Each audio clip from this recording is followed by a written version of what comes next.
Bien. Este texto ya se ha dicho tantas veces que tiene 23 años que no sé si sacarlo de la mili o comprarle un traje, no sé qué hacer con él. 23 años es muy poco tiempo. Lo primero que cualquiera que sea feminista tiene que aprender es a pensar en periodos de tiempo largo, porque nuestras victorias se dan en los tiempos largos. Cuestan mucho, quiero decir, necesitan una gran cantidad sostenida de esfuerzo y por lo tanto, si no es en el tiempo largo, no se ven las victorias. La impresión, por el contrario, de las militantes tiene que ser, y casi siempre es, que no se consigue nada. Y que lo poco que se consigue se pierde en nada. Pensemos, por ejemplo, cuando empieza la lucha por los derechos políticos, que empieza en 1860. En realidad antes, en 1848, en el manifiesto de Seneca Falls. La lucha por el voto se obtiene en algunos países en el año 1920, o sea, 80 años después. En otros, 100 años después. ¿Cuántas generaciones de mujeres militantes pasaron que no vieron resultados? La mayor parte no vieron ningún resultado. Simplemente sabían que estaban metidas en algo y que aquello parecía no avanzar nunca.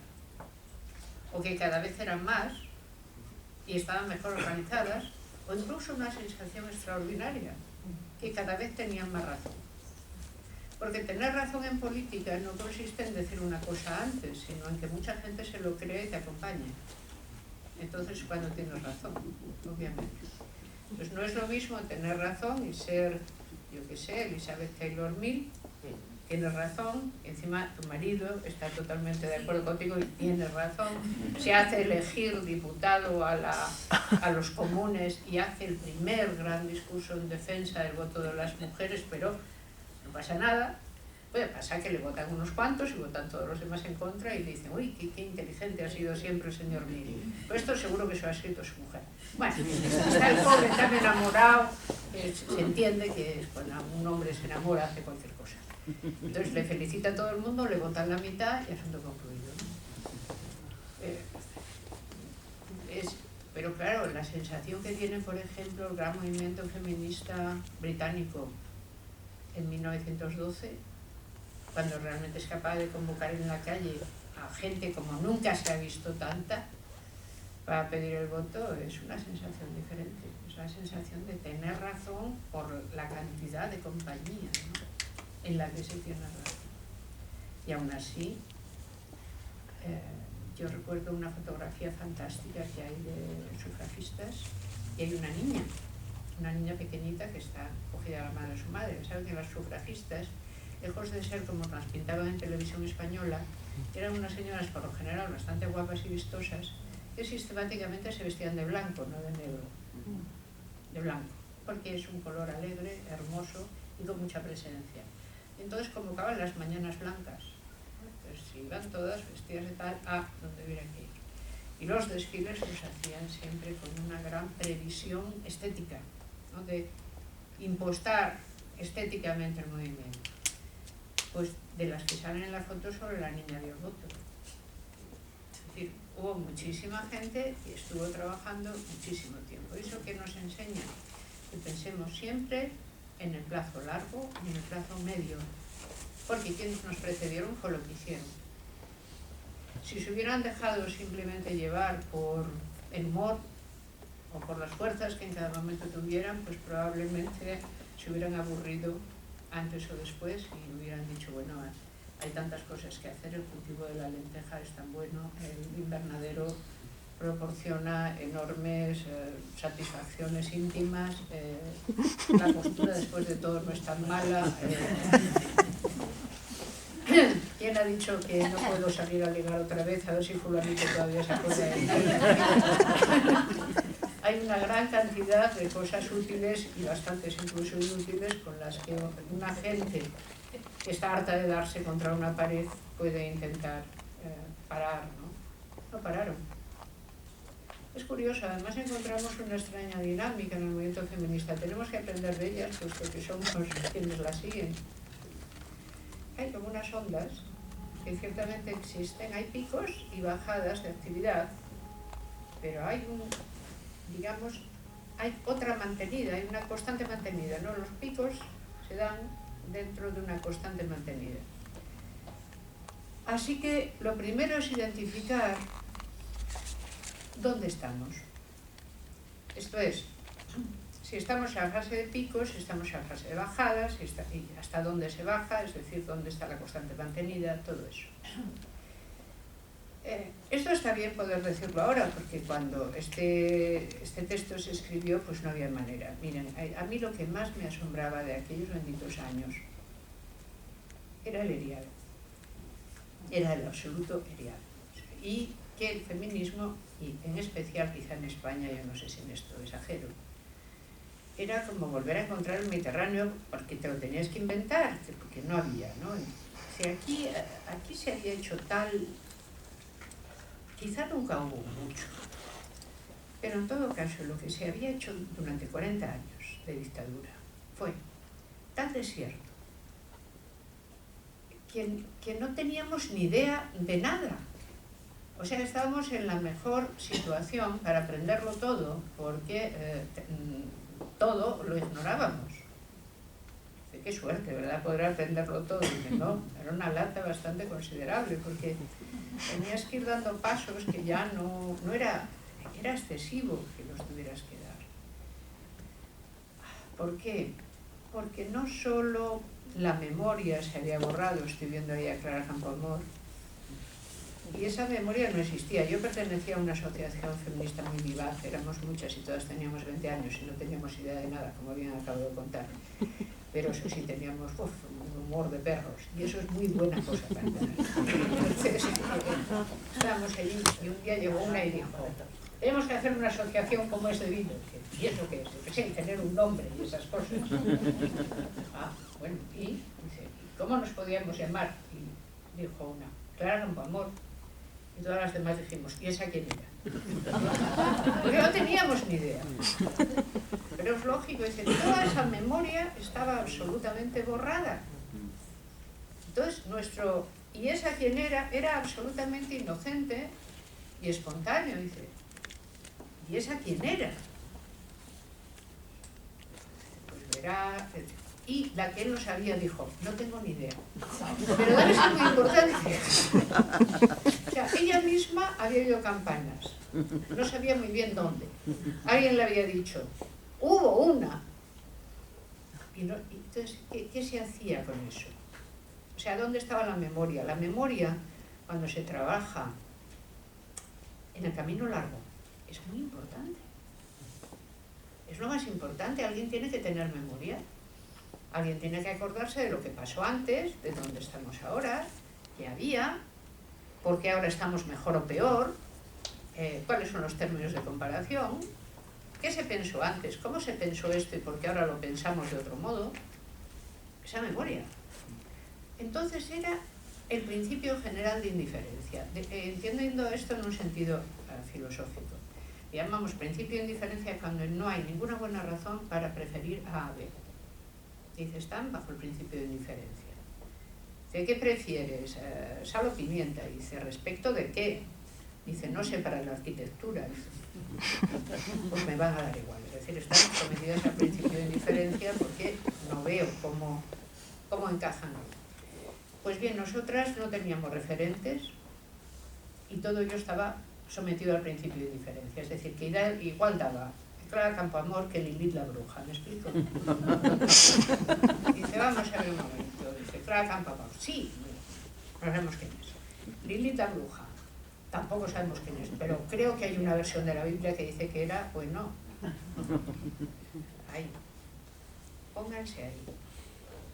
Es muy difícil salir de ahí. Y sin embargo salimos. ¿De qué fue lo que hicimos? Pues alguna cosa le hicimos bien, porque hubo que, digamos, echarle mucho trabajo a lo que se estaba haciendo. Teníamos precedentes. Yo creo que un gran precedente en España. El feminismo fue la primera gran ola de vindicación y crítica. La situación en que el franquismo había colocado a las mujeres en España era tan terrible que solo encuentra paralelo en algunos países islámicos, con la benévola diferencia, en nuestro caso, de que el velo lo llevábamos en la cartera y no había que ponérselo todo el rato, sino solo en la capilla, lugar que se visitaba frecuentemente a lo largo del día. Pero, aparte de esto de la poliginia, que también tiene lo suyo, pero bueno, esto incluso matizable, todo lo demás, la legislación era durísima.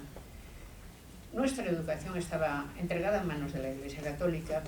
Ya saben, esa corporación que cada vez que matan a una mujer sale un obispo a denunciarlo. Se habrán dado cuenta, ¿no?, de que pasa de modo habitual.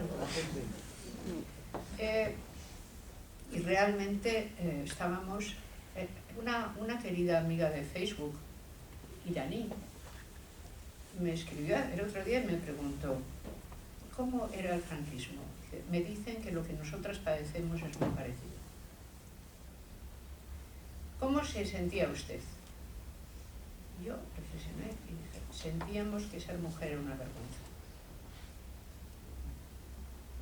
Y es lo que era. Entonces, de esa condición humillada, terriblemente humillada, ¿quién empezó a protestar? Las grandes activistas. Y las hubo. En los años 60-70, la condición tan humillada de las mujeres, y sobre todo que ésta estuviera reflejada en los textos legales, hizo que toda una generación de mujeres que habían accedido por primera vez a la abogacía como carrera tomaran conciencia de esto y se transformaran en feministas, por así decir, respecto de los propios códigos civiles y penales. Hubo una espléndida generación ahí de primera crítica enorme a la discriminación legal de las mujeres, porque era evidente y porque estaba en primer lugar, era un muro en primer término. Y ahí teníamos un grandioso precedente. Yo siempre recordaré pues, a gente como Lidia Falcón, pongamos por caso, cuyos primeros libros eran absolutamente imprescindibles y nos ponían, pero mucha más gente había, más ella, que ahora ya no nos suena tanto porque quizá pues algunas fallecieron, María Aurelia Cammani, y otras, bueno, otras han estado con nosotras hasta hace nada y se nos han ido hace nada. Victoria Sau, a la cual estuvieron haciendo un homenaje ayer en Gijón. Mucha gente, digamos, que ¿qué es lo que hizo? Una especie de fenomenología crítica de qué significaba ser mujer y por qué era justo. Y hacían textos de agitación sumamente agudos, y no solo agudos, sumamente inteligentes, agudos, yo diría que retóricamente perfectos. Empezaron a publicar en los primeros 70, ultimísimos 60,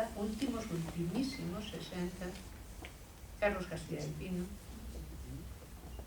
primerísimos 70. Hasta el año 72 había, no diré que una apreciable literatura vindicativa feminista, porque no era apreciable, lo que pasa es que tenía mucha repercusión, pero eran muy pocos títulos.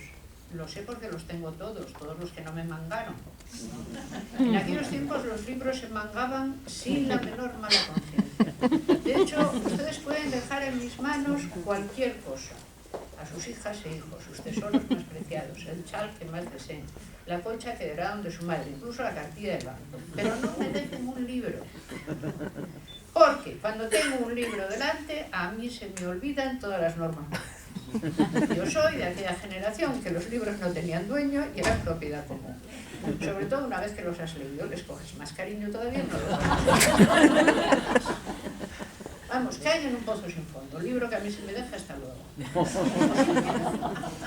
Se van por un camino sin final y se acabó. Bueno, pues yo tengo todos los que alguien como yo, por ejemplo, Oliva ahí sentada, que es otra, no le dejen jamás un libro tan todos los que ella no me mangó, o bien ella, que vino después y ya heredó el comunismo, por ese lado, comunismo librístico, en estos términos, todos los tengo, y son 120 y tantos. Quiero decir, tampoco era una floración tal. No, son 120 y tantos. los que se publicaron pues en unos 7 años. Bueno, no está mal, pero son muy desiguales. Me explico. Da igual un libro que en efecto fuera muy claro, por ejemplo, Muerte civil de la española. ¿De qué va? Pues va de por qué en efecto no hay derechos políticos, ni civiles, ni penales, ni nada que se parezca, todo bien explicado uno detrás de otro. ¿A qué te diré yo? Mujeres famosas en la historia, que igual te sale Hipatia de Alejandría que la cortesana Laida. Es decir, a todo era... ¿Qué se hacía? Mucha traducción de algunos de los grandes textos que se estaban creando entonces, Shulamit Firestone, Kate Millett, por ejemplo. El segundo sexo no se había editado en España. El segundo sexo estaba en el índice, puesto por la Iglesia, esa corporación de la que he hablado antes. Entonces, no se podía editar y no se podía vender. En las librerías, los libros que estaban en el índice no estaban nunca en la estantería. Y si los libreros los tenían una parte especial de la librería que se llamaba El Infierno. Y allí solo bajaban a sus clientes más distinguidos. Entonces, a lo mejor estuvo alguna vez Simone de Beauvoir junto con las 120 jornadas de Sodoma. O sea, porque era lo que solía ver en el infierno aquel. No nos engañemos. Yo los textos que he leído en la editorial Losada del segundo sexo, los leí en universidades hispanoamericanas. Y por cierto, que como Losada editaba sin cortar, estaban sin abrir. Es decir, los habían comprado, pero nadie los había leído. No hay problema, no causaron así las deleterias influencias que se les podían suponer, ¿no? Era todo muy, muy duro y pelín extravagante en aquellos tiempos. Estoy hablando exclusivamente hasta el momento del 75, y que cuando nuestro dictador se muere, ya hay un apreciable movimiento feminista, pero claro, somos unas auténticas pelagatas veinteañeras. Bueno, incluso habría gatas que no se habrían dejado pelar por nosotras de ninguna manera. No. Unas niñas recién metidas en la universidad, pocas en cada carrera y alimentadas en efecto por esta literatura, digamos, vindicativa, ¿no?, que existe. ¿Dónde encontramos la primera barrera? Primero en la política conforme, evidentemente la política conforme era el franquismo, allí no había nada que contar, semejante cosa. Las mujeres se sabía lo que eran y eran seres protegidos. Recuerden incluso que en un alarde en España existía una cosa que se llamaba Patronato de Protección a la Mujer, que era la institución que regía los reformatorios para mujeres. O sea que la protección llegaba hasta ahí. Allí van a parar cualesquiera chicas que no hubieran tenido la precaución de ser honestas, por descontado. En el régimen no estaba previsto en modo alguno que las mujeres tuvieran aspiraciones distintas que llevar a cabo el glorioso destino de ser madres y esposas, por supuesto. Que yo nunca he sabido muy bien en qué consiste, ¿no? Y eso que lo represento vivamente, pero no sé en qué consiste, ¿no? Yo no sé qué quieren decir cuando dicen eso, porque luego la empiria nunca coincide con la proclama, ¿no? Entonces me quedo perdida, no sé nunca lo que es. Pero entonces lo proclamaban mucho. No solo proclamaban mucho, nos daban una vara verdaderamente extraordinaria, porque lo que más odio yo de esto es, en el colegio, en el mío, que era de Cuidado, pues, porque ya íbamos emoderneciendo, llegó la semana inglesa, que era eso de que el sábado por la mañana no había que ir al colegio, y por la tarde tampoco, que era siempre había sido una cosa que nos habían dicho que era un horror y un extranjerismo que no había que seguir. Que lo bueno era que el jueves por la tarde no se trabajara y todos los días de la semana sigue el domingo a misa. Y que eso era la semana española. Y de repente aquella gente cambió y se hizo adicta a la semana inglesa, que yo nos parece una idea, bueno, simplemente extraordinaria. Nos hicimos adictos a la semana inglesa, a Burke, a Lord Snowdon, a quien hiciera falta. Que venga más de eso, que nos gusta. Bueno, pues no se les ocurre más que decir que el sábado por la mañana hay que hacer actividades de formación. y que nada, cuando ya creíamos que ya por fin nos habíamos librado, tenemos que ir allí el sábado por la mañana. Y llegamos para allá y se pusieron a explicarnos muy seriamente que éramos mujeres, por si no nos habíamos dado cuenta. Entonces, ahora que ya sois mayorcitas, 14 años, hemos de aprovechar esta nueva semana que va a haber, a partir de ahora, para enseñaros vuestros deberes como mujeres. La parte buena de gimnástica era andar por un pasillo con un libro en la cabeza para adquirir. Eso estaba bien, porque tú hacías ejercicio y tal, pues bien, claro. Así te acuerdas para siempre cómo se hace. Luego no lo has vuelto a hacer, pero te acuerdas, ¿no? Por si lo necesitas. Y bien, pues luego venían, digamos, la cosa individual, ¿no? En qué consiste esto, lo del sacrificio, lo de la abnegación, y todo nos parecía estupendo. O sea, a medida que sonaba, yo veía además que todas mis compañeras que eran más brujas y más malas eran las que más asentían. Yo miraba para aquellas sabiendo cómo sabía el tipo moral que aquellas individuas escondían debajo de la piel, y me preguntaba, ¿pero por qué asienten tan delicadamente? Son las más brujas de la clase. Y todas así. Y cuando seáis madres de aquellos. Y tengáis muchos hijos. Las normales. Aquellas. Oye, ¿qué cosa tú? Sabían perfectamente ponerse. Es como cuando alguien tiene oído absoluto, ¿no? Tú escuchas un acorde y dices, oh, lo cogí. Esto es. Sí. Esto va a ser un fa. Pues aquellas nada, oían a la señora Sor decir ella y ellas se ponían inmediatamente en fa mayor. No había ningún problema. Vamos, no perdían compás, no perdían armonía. Claro, cuando acababan aquellas clases, 4 horas allí con el libro y aquello. Aparte de que la mitad del sábado que tú te decías, voy a ser cuando me acabe yo el libro de Guillermo Brown que tengo a mitad, ¿sabes? Tenías que estar aguantando aquello, y claro, salías con la cabeza amueblada de una manera peculiar, un poco peculiar. Pues esto era que el régimen tenía, digamos, previsto para las mujeres. Pero uno puede decir, sí, pero el régimen tenía contestación. Había otra gente que estaba enfrente, había otra gente que quería derribar aquel estado injusto y absurdo de cosas. Eso fue lo que nos enteramos cuando llegamos, sobre todo, a estar en los aledaños del sexto de bachillerato preu y enfilando hacia la facultad. Enfilando hacia la facultad pocas, porque la mayoría de las chicas se quedaban en el bachiller elemental y eso sí llegaban. Las que enfilábamos, digamos. Entonces ya cuando te enterabas de que había partidos políticos ilegales y decías, esta es la mía. No está, a mí no me vuelven a echar el rollo ese en la vida, yo por el contrario ya sé lo que tengo que hacer, tengo que ponerme a donde más se vayan contra esto y a fondo, allí me meto yo porque esto es insoportable. Vas para allá con todo el buen humor, oye, y descubrías que pensaban lo mismo de ti que los otros. Solo que ellos no te lo iban a contar por gracia de Dios, te lo contaban porque sí.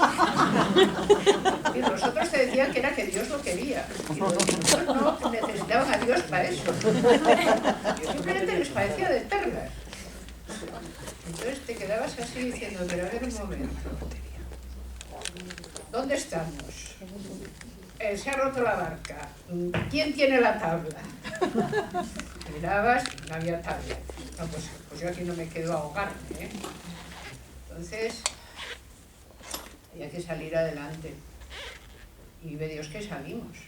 Una de las cosas que a mí más me molesta de este ministro, que no paréis de citar y no pienso de citarlo porque ya lo citáis todas demasiado, es que este soberano, este chico, una palabra, y más me molesta es que, perdón, pero cuando el feminismo español ha logrado realmente ser respetado en toda Europa, se nos tiene por algo, se sabe que hemos caminado bien, en buena dirección durante varias legislaturas por algo y que nuestras posiciones están cambiando, nuestro papel social ya ha cambiado, etc. Y este tipejo nos pone a la cola de todo simplemente por las buenas. De tal manera que aquellas que antes nos decían, cuéntame fulanita, ¿cómo es eso? Ahora tienen que venir a ver si nos ayudan. ¿Dónde nos...? Oiga, don usted... ¿Le importa que hagamos también una acuestación del domo para las pobres mujeres españolas? Que gracias a usted están ya convertidas en la hez y la escoria de Europa. Pero bueno, de verdad, pensemos en el plazo medio y largo, porque si no, claro, Bien.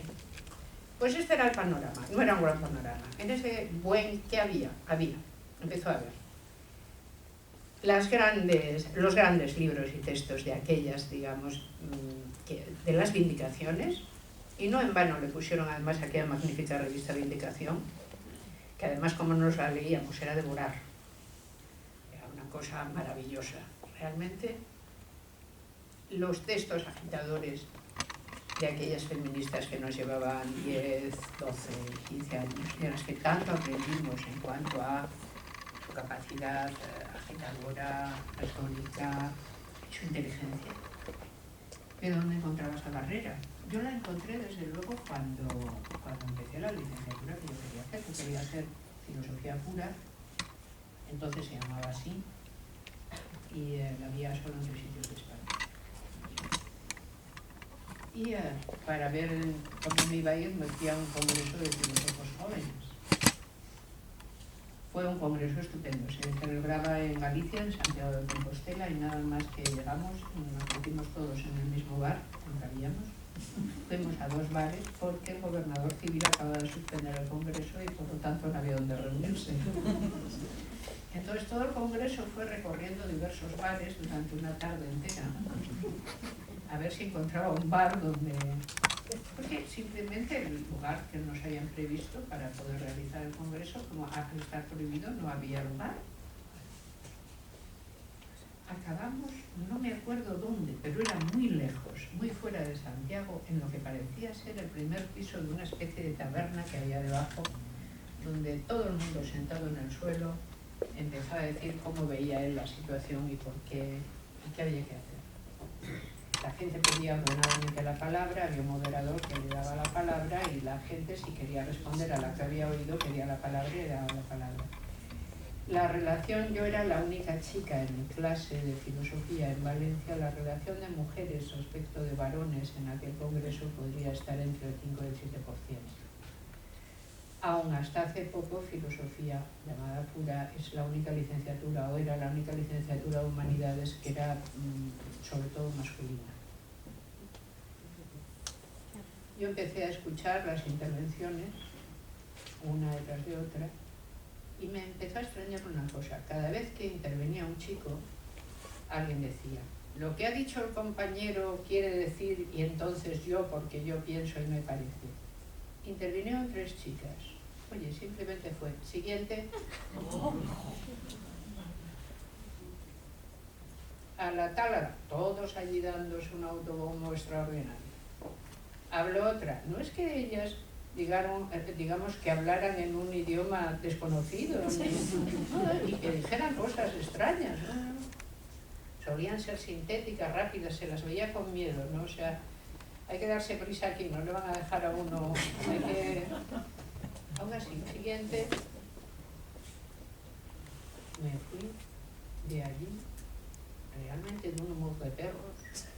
Me enfadé con mi novio como primera... Sí, esto pasaba mucho, porque claro, tú acababas de ver esto y consultabas y decías, fulanito, ¿qué te ha parecido esto? Y el fulanito decía, ¿a mí? ¿Por qué? ¿Qué? ¿No te ha parecido raro? ¿Qué tal? ¿A mí? ¿Por qué? ¿Qué? Ah, pero no, y te ibas calentando y aquí acababa tal. ¿No? Es natural, quiere decir, el feminismo es que es muy exigente. Hay teorías sociales que son exigentes, pero por lo general no obligan a la gente a convivir con aquel a quien le puede presentar la exigencia. ¿Sí? Que oye, nosotros somos proletarios, sí. Estamos contra el capitalismo, sí. La próxima vez que vea al capitalista se va a enterar. ¿Vale? Que me queda un poco lejos. Ya se encarga él, no quedar cerca de donde estoy yo. No, soy una mujer. Si me parece que el patriarcado me está tocando mucho las narices, sí. La próxima vez que vea al patriarcado, no señor, la próxima vez que vea a fulanito. Resulta que lo representa muy bien. Es que no tiene nada que ver. Digamos que esta es una teoría política de cercanía.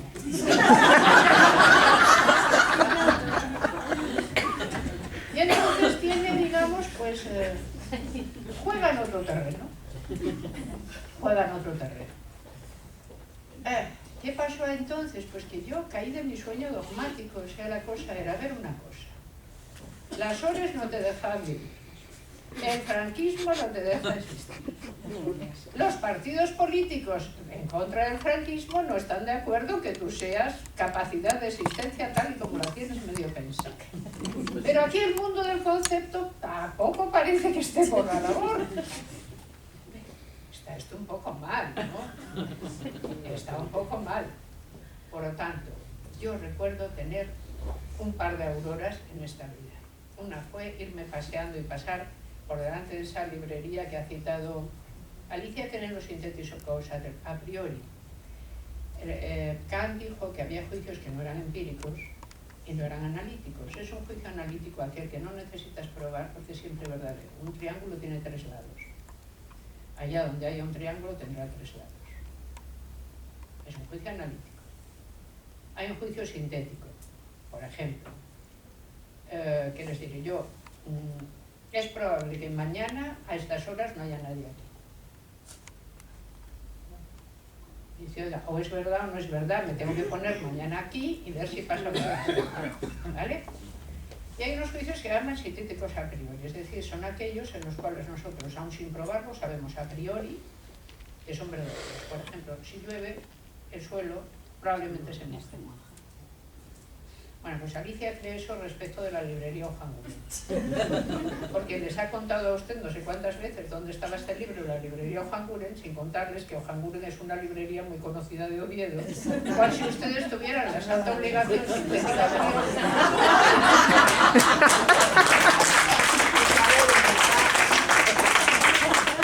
saber que pronunciada la palabra Ojanguren, esta se refiere a una librería de Oviedo especializada, ¿vale?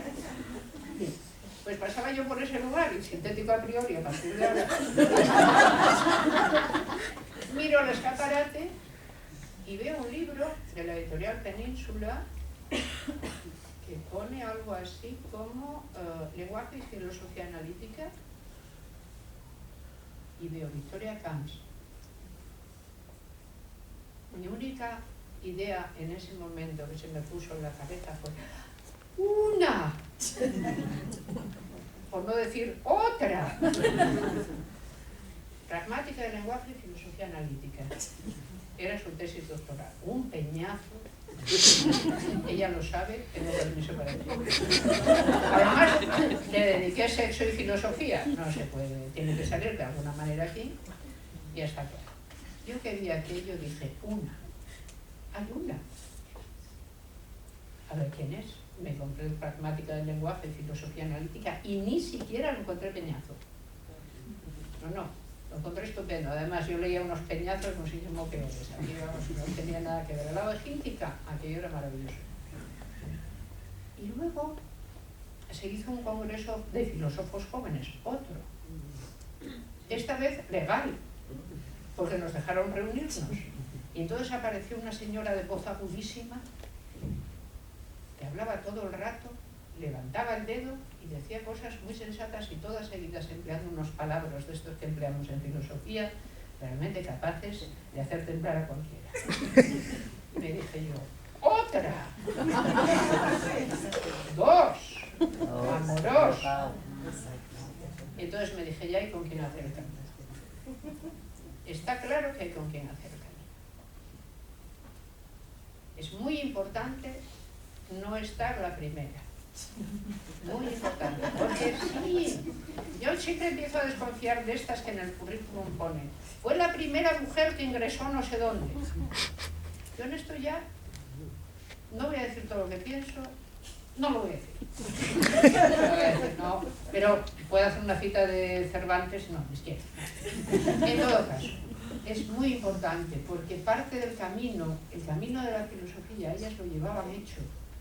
Y habían adquirido además ya en él cierto crédito, y fueron para mí realmente mis mejores amigas y mis grandes madrinas.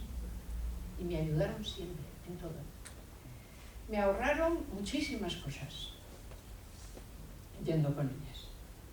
Recuerdo con Amorós cuando en los primeros congresos, claro, en los congresos hay que hablar mucho, te gusta o no te guste. Yo luego descubrí que me gustaba y no tenía ningún. Pero al principio lo pasaba fatal.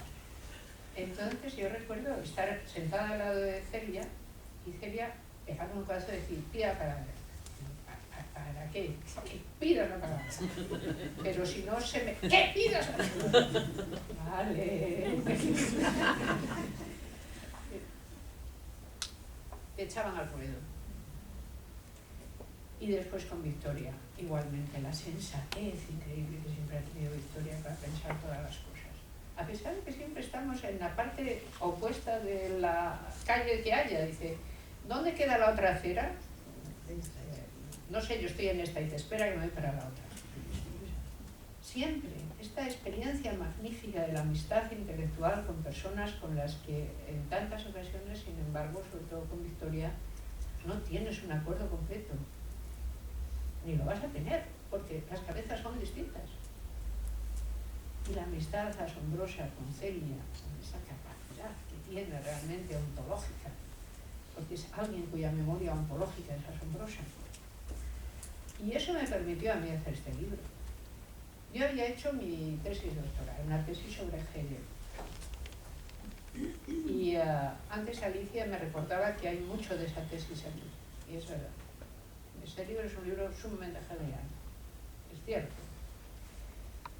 Este libro está lleno de todas las discusiones y debates que empezamos a tener cuando, digamos, estábamos abriendo un campo nuevo que era el pensamiento feminista más allá de la vindicación y desgajado de ser una subteoría de una teoría canónica. Me explico. Estaba hasta cierto punto admitido cosas como se puede ser marxista y un pelín feminista. Solo hay que decir que el marxismo está muy bien, hacer un buen desarrollo y luego decir que el feminismo estaba previsto por el organizador. Y ya está. Ya, pero es que no es eso. O sea, los datos de lo que ocurre, de lo que está ocurriendo, no me casan con esto. Yo me enfrento a un mundo que es distinto. Y el pensamiento se enfrenta al mundo. Yo agradezco muchísimo, no solo que este libro sea reeditado, y modestamente, de verdad, todavía está en boga, incluso creo que su lenguaje no se ha pasado casi. Sigue bastante vivo, o sea, salió vivo y sigue vivo. Luego, por ese lado, está bien, y agradezco muchísimo que hayáis tenido esta voluntad de volver a sacarlo. Pero también, es cierto, representa a sus tiempos, unos tiempos sumamente vivaces, donde había que decir las cosas también con rotundidad, y rotundamente están dichas, donde había que abrir senderos por donde no estaban abiertos, y muchos se abrieron. No estoy de acuerdo, sin embargo, con el magnífico prólogo que le pone Marcela Lagarde, porque es que me pone por las nubes. Y lo malo de ir por las nubes es si te caes.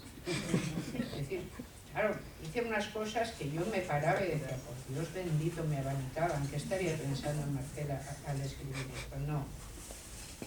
Hicimos lo que estaba en nuestra mano hacer, lo hicimos bien, lo más importante, lo hemos podido seguir haciendo. Lo hemos podido seguir haciendo. Primero, en la filosofía académica. Es decir, le hemos encontrado al feminismo plaza en la filosofía académica. Tiene eso dificultades, ha tenido muchísimas dificultades. Yo recuerdo haber asistido a la cátedra de Celia, bueno, ¿cómo fue aquello? Haber asistido a la cátedra de Victoria, que fue más fácil, porque ella siempre ha sido más buena. Y la mía fue un calvario interminable. Pero aún así yo creo que, al menos con nosotras, han abdicado de la resistencia, los queridos colegas. Eso no quiere decir que no lo hagan con las siguientes. Y que no hay nunca que imaginar que lo que una ha ganado lo ha ganado para todas de un modo absoluto.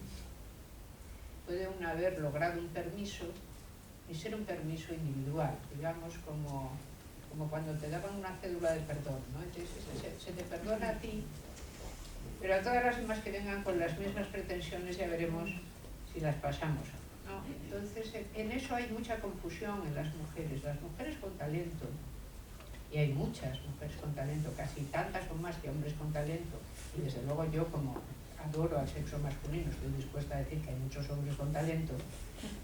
Lamento no conocer a tantos como vos. Sin duda alguna, no me puedo resistir. Esta pequeña maldad la tenía que ser. Pero es mujer. Es maldad que no tiene ni aspecto de maldad ni nada. Una de maldad. Entonces, las mujeres con talento realmente tienen un gravísimo problema. El talento es caníbal. El talento, si no encuentra dónde ir, destruye a la persona que lo tiene. Hay talentos que son muy diferentes unos de otros, pero cualquier persona con talento, y los talentos porque son diferentes, cada uno conoce el que tiene que encontrar a qué dedicarse. Cuando es verdadero, porque es como una fuente que constantemente demanda cauce. Y si ya no hace algo, es caníbal. Sencillamente empieza a acabar con la persona que lo tiene. No creo ser especialmente dentro de la imagen romántica del genio para decir esto, ¿no? Es mi experiencia, es lo que yo he ido viendo con gente con talento, cuando no encuentra, ¿no? Digamos. Y ahora estamos en un momento muy peligroso, porque las sociedades democráticas son sociedades que expolian el talento de todo el mundo. Y díganme realmente, ¿puede el talento de todo el mundo conformarse con la vida de las instituciones, o con la vida fabril que nos dan, o con la vida productiva que nos dan, o con el horizonte de valor de la riqueza extrema? Es muy de dudar. Tenemos que encontrar una salida para el talento. El talento de la clase obrera encontró la gran salida del movimiento obrero, no fue ninguna broma, aunque se tergiversara. El talento de las mujeres encuentra la enorme vía del feminismo abierta y encuentra, porque el feminismo las abre, abiertas las puertas de todas las disciplinas y saberes para poder dedicarse a ellos. Y esto es extraordinario. Pero seguimos, en este momento es un momento en que se juegan muchas cosas, porque nunca tanta gente fue igual, ni nunca tanta gente tuvo tantos saberes juntos.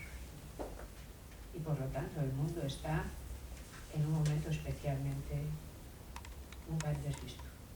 Yo creo que es una gran cosa el mundo que vivimos.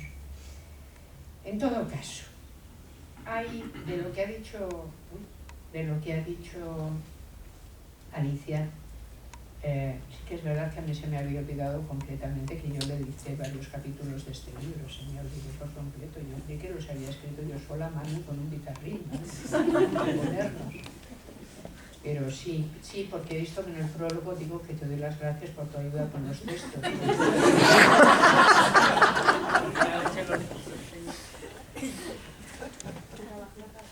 Y eso claramente prueba que era así. Algunos textos me los construí yo en mi soledad, de todas maneras. O sea, así tenemos aquí. Tú, de todas maneras, Alicia, debías de ser jovencísima. ¿Qué años tenías? ¿20 y cuántos? 27. A la sazón llevabas gafas. Bueno, y ahora también. En cualquier caso, con este libro, digamos, yo ayudaba a una estela que se empezaba a hacer. Recuerdo, previo a él, es el libro Hacia una crítica de la razón patriarcal de Eugenia Moros. Y algunos capítulos de este libro están escritos al hilo de la polémica, creativa polémica, constantemente desarrollada también con Amorós como filósofa, con quien tengo enormes acuerdos y con quien he trabajado siempre. Yo recuerdo una vez que le dediqué un libro y dije, todo lo que piense probablemente lo pensaré siempre contigo. Y es verdad. Porque fue enormemente influyente para mí y porque admiro extraordinariamente su talento, como les he dicho, sobre todo su talento ontológico, que es asombroso. Entonces hay un tema que es el de igualdad e identidad, que es amoroso, directamente. Era un tema que, muchos temas cuando se está en lo mismo, se hablan entre dos personas muchas veces. Y yo en este mismo libro creo que digo que Celia probablemente en su prólogo, que yo mantengo, que esta es parte de una conversación que mantengo con ella, aunque yo comprendo que ella desearía que cuando la invado no la llevara sistemáticamente hasta las 6 de la mañana. Porque es verdad que yo a la sazón venía a Madrid a cientos de cosas, me quedaba sistemáticamente en casa de Celia Amorós, porque ella siempre ha sido muy hospitalaria. Y tenía una camita de reducidas dimensiones, donde yo rápidamente me aposentaba. Pero el problema era que no había manera de aposentarme ya hasta las 6 de la mañana, porque hasta las 6 yo estaba discutiendo todo lo que iba a ser posible. Entonces cuando Celia lograba llevarme hasta la cama, yo supongo que descansaba, hacía UFI, pero muchas están aquí, claro, están todas las conversaciones. Igualdad de identidad está en esas conversaciones. El asunto es, ¿de dónde les viene a las mujeres el tener que contemplarse siempre a sí mismas a través de la mirada de otro? La humanidad misma está contemplada, está fabricada con una mirada oblicua. Esto es normal. Bueno, lo voy a contar de otra manera y se entenderá perfectamente. ¿Cómo sabemos que somos humanos? Pónganse en una especie de situación tipo. Dice, yo soy un ser humano. Nosotros, aquí la tribu, somos humanos. ¿Por qué? Dice, porque no somos esos, ni somos aquellos, ni somos aquellos. Aquellos son los monos, aquellos son los leones, aquellas son las jirafas, nosotros somos otros. ¿Vale? ¿Cómo sabemos quién somos? ¿Quién nos dice quién somos? Narrarse a uno mismo sin espejo. ¿Dónde está el espejo? ¿Quién te dice que eres? La vieja historia de Narciso. ¿Recuerdan? Narciso se ve y no sabe que es él, porque no se ha visto nunca. Ve simplemente la imagen de un joven bellísimo, se queda mirándose, se enamora de sí mismo y se convierte en flor. Yo vi un Narciso talibán una vez en un programa que era genial. Ya saben ustedes que en Afganistán prohibieron todo, incluidos los espejos. Entonces había una serie de talibanes, había un fresco que hacía unos programas absurdos, que yo no sé aquel hombre cómo sobrevivía, y llegó a Afganistán, entró y claro, lo pescó la talibania, nada más entrar, y el hombre rodando sin ningún problema. Entonces era, ¿y a dónde va usted? Pues ahí, ¿trae whisky? No, los talibanes con cara de, ¿no trae whisky? ¿Qué es ver? Bueno, trae cintas magnetofónicas, algo que le podamos quitar. Me quitan las cintas magnetofónicas, que se les ve muy contentos mientras las destrozan. En efecto, o sea, los talibanes van a destrozar las cintas. Dice, pero por fin se fijan en el retrovisor del coche. Entonces hay un talibán jovencito mirándose en el retrovisor del coche en el programa que dice, ¡qué guapo soy! ¡Alá me ha hecho muy guapo! Entonces mira para los demás y dice que Alá me ha hecho muy guapo. Y los demás dicen, quita eso en el espejo. Pues este era un Narciso talibán. Pero es igual. ¿Cómo sabemos quiénes somos? En la mirada del otro. En la mirada del otro. El que es tu igual te mira con igual. Y entonces los seres humanos aprenden el reconocimiento, es lo primero que aprendemos. Como resultado del cuidado, aprendemos el afecto. Pero la otra cosa que hay que tener para estar derecho es el reconocimiento. No vale con que te quieran, queremos a los gatos y a los perros, y a los canarios, y a los objetos. Además te tienen que tener en cuenta. Eso no siempre es querer. Es otra cosa, está en otra parte. Eso lo aprendes en la mirada del otro. Los varones son iguales en la mirada del otro. O lo suelen ser, o lo pueden ser. Las mujeres, no. Las mujeres están, como decía Schopenhauer, al menos mientras el feminismo no les da otra manera de verse, enemigas una de las otras, todas desconfiando unas de las otras, porque están constantemente fabricadas por la mirada del otro. Entonces, ¿de quién tienes que desconfiar? De esta, de aquella. Quiere lo mismo que yo. Está en lo mismo que yo. ¿Cómo se rompe eso? Las mujeres hemos sido construidas por una mirada heterónoma y estamos dentro de la heteronomía. Y eso es lo que hay que romper. Lo primero que hay que romper es la heteronomía, pero eso no es nada fácil. ¿Para qué? Que para llegar a tener un estatuto de individuo. Sin embargo, el estatuto de individuo no se puede alcanzar de una manera individual. No basta con decir, yo es que soy muy individuo. Dice, vale, si nadie más se lo cree. Que no es que yo, si yo le contara, dice, no me lo cuente, le voy a enseñar esta revista de pornografía. Ve, aquí todas son iguales. ¿Usted las distingue? Yo no. ¿A todas las uso para lo mismo? Es muy difícil.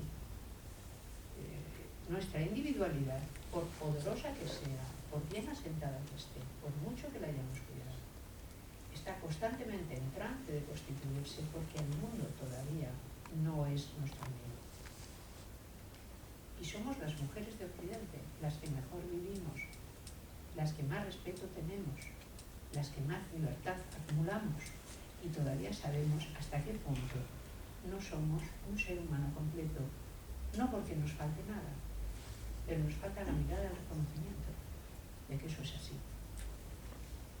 En ese sentido, lo de heteronomía y demás, sí que eso es, digamos, una cosecha mía con la que yo quería reforzar el binomio igualdad-identidad de Amorós.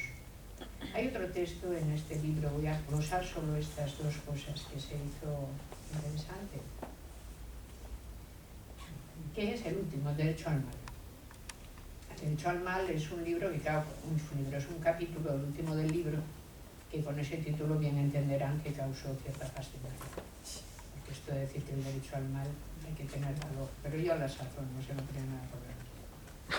Entonces esto fue mi primera contribución a un tercer congreso de filósofos jóvenes. A la tercera va la vencida. En el primero me caí de la nube. En el segundo conocí a Amorós. Y en el tercero presenté mi primera comunicación. Sí, como debía de ser. Hice una comunicación que es esto, es este texto, escrito con 28 años. Y es durísimo, realmente. Es muy divertido, sigue siendo muy divertido, pero es filosóficamente muy duro, no es fácil de seguir, porque tiene una cantidad de referencias y una cantidad de sobreentendidos y da que. Y como era una comunicación, pues me pusieron en el panel de la tarde, o sea, había unos paneles de por la mañana, que era cuando la gente seria decía lo suyo, y luego por la tarde comunicaciones. Entonces cada cual entraba en una aulita, esto era la Facultad de Murcia, y tenía ya un agente, y yo recuerdo que llegué y dije, pues esto, hay que resolverlo como sea. Había allí como 50 personas. Mujeres, no sé, había como 10 y tantos. Y yo empecé con lo mío, lo solté como fuera, y cuando acabé, un chico que había en la primera fila se volvió muy indignado y me dijo, a ver un momento, va a ser esto. Yo he venido aquí porque esto se llamaba el derecho al mal y me encuentro con una especie de conferencia de feminismo. Pues aguántese usted, porque en el derecho al mal entra también confundir al prójimo.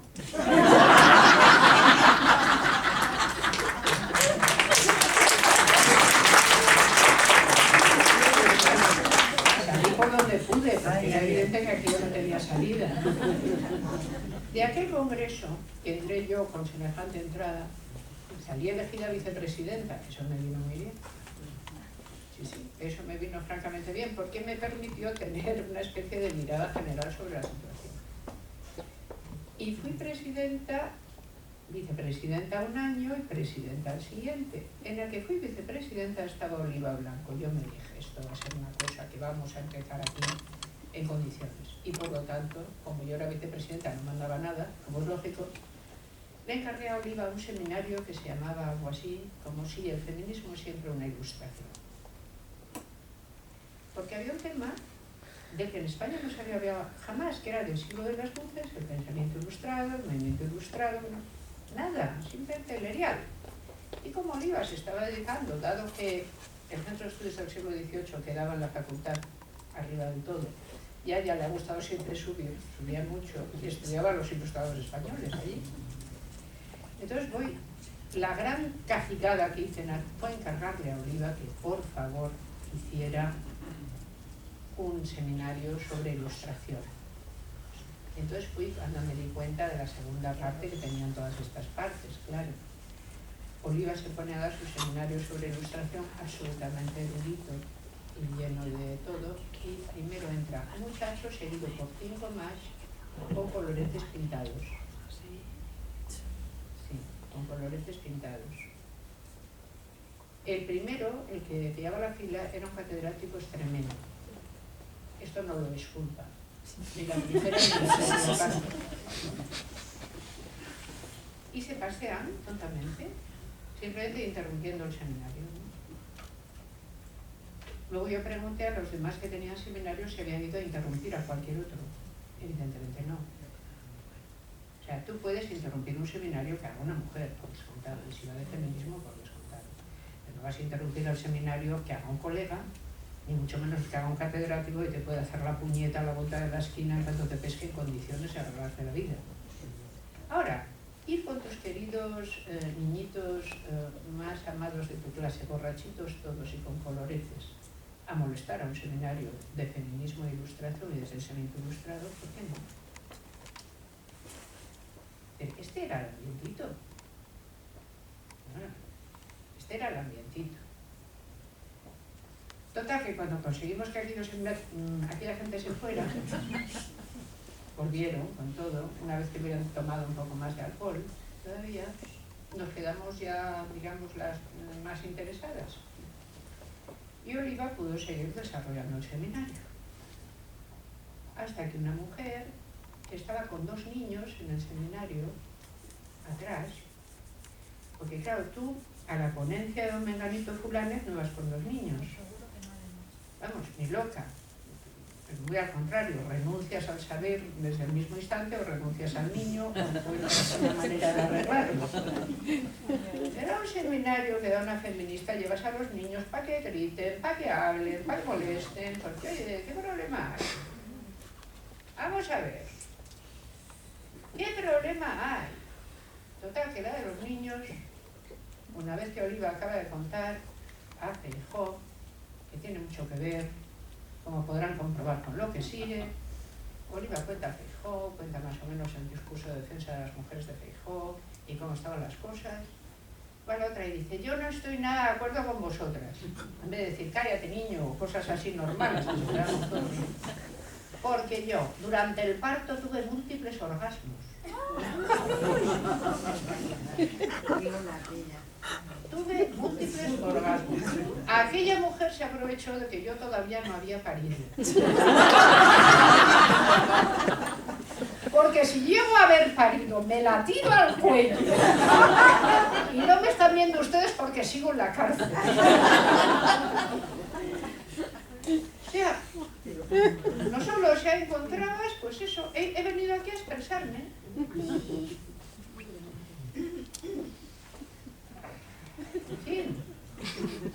En fin, yo tengo que contar todas estas cosas porque el libro no las puede contar. Solo cuenta lo que le metí dentro. Pero todo esto era a su alrededor. Y para ser su alrededor salió bastante bien. Salió bastante bien y logró lo que quería. Que es muy importante, unificar el lenguaje en muchas cosas. Lo más importante que probablemente haga una filosofía cuando consiga hacer algo es dotar de lenguaje para enfocar un problema. Y yo creo que eso, este libro lo logró. Y cuando ustedes lo vean, observarán que mucha de su terminología es la que seguimos usando. Y es porque lo logró. Es decir, nos ha servido su lenguaje para enfocar el problema, para ver lo que es, para seguir hablando de ello. Cuando yo a veces me pregunto con Amorós, ¿qué hemos hecho realmente? Hemos hecho una buena cronología, hemos sabido pensar el término largo, que es el que nos va a permitir, digamos, afrontar una situación que es de mirada larga, y hemos dotado de terminología, de una cierta terminología. Sin embargo, por último, hay un término que aquí no sale nunca, que es género.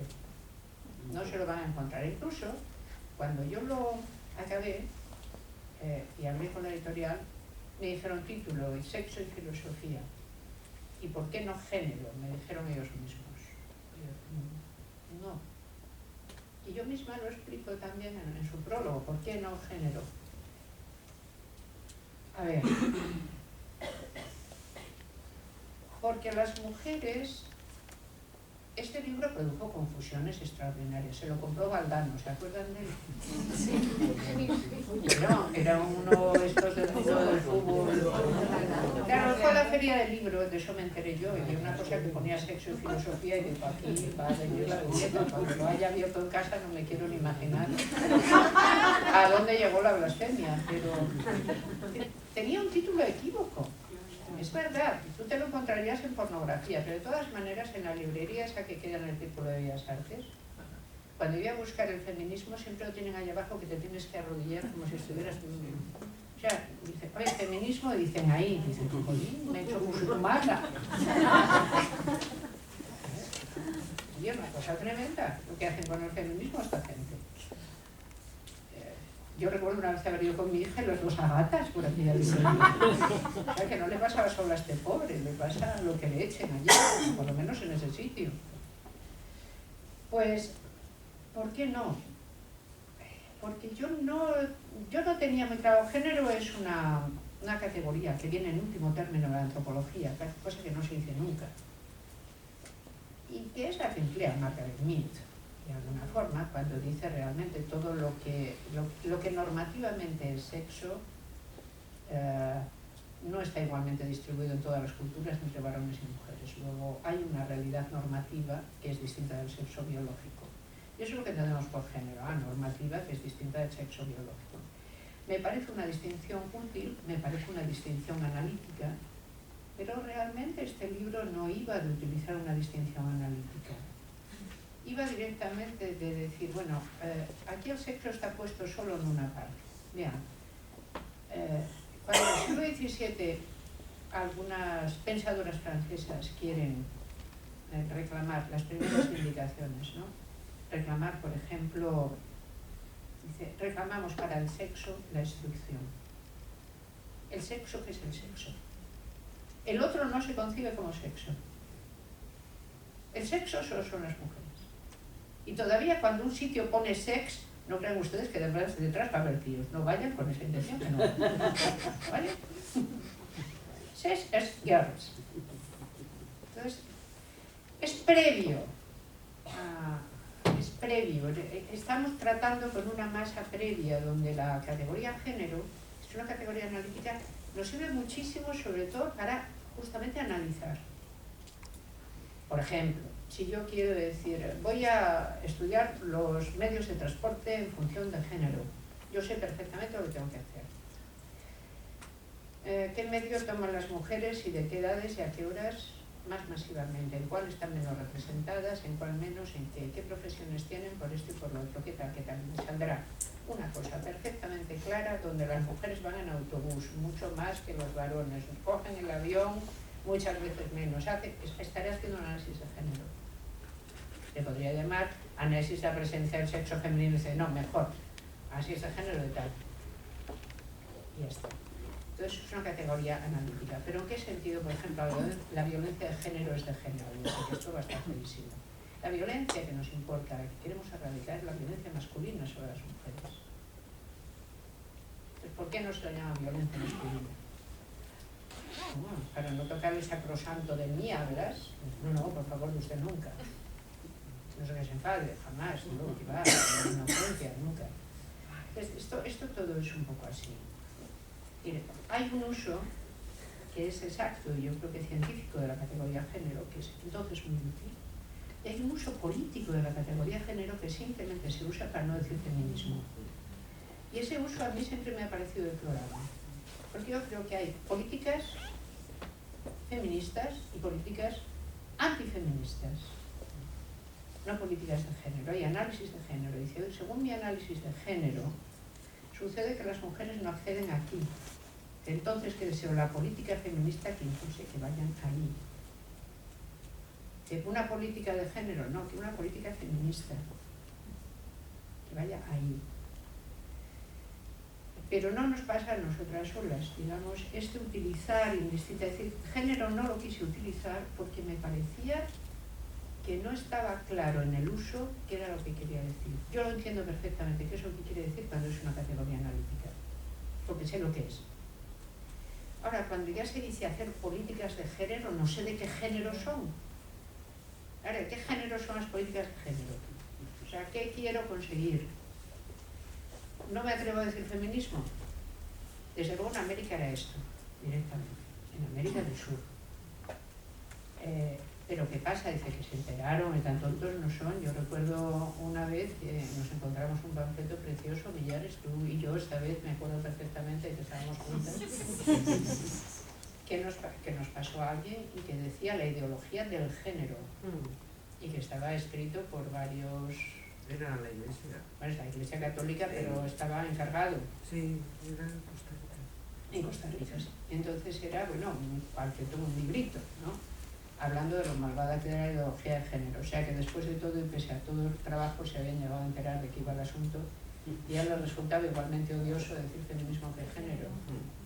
Entonces yo no utilicé género ciertamente porque no veía, no advertía en el uso que se hacía entonces muy poco y ahora excesivo de la palabra género a qué se refería. A veces era transmutar el nombre feminismo para no citarlo, a veces era incluso más difícil, entonces preferí no usarlo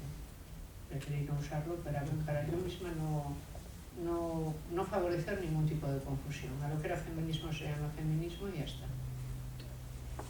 Y nada, ya, en fin, ha sido un placer, estarán hartas, yo os lo explico perfectamente, no me llaman tanto y hasta luego.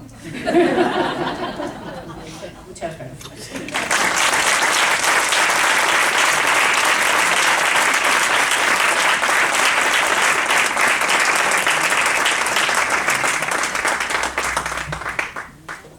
Tú dices que has hablado mucho y que estaremos cansadas. Yo te garantizo, por lo menos por lo que a mí respecta, que yo estaría aquí el tiempo que tú estimaras necesario seguir. O sea que, por esa parte, bueno, como sabéis, siempre desde la Escuela de Pensamiento Feminista nos gusta daros la palabra y que seáis vosotras las que a las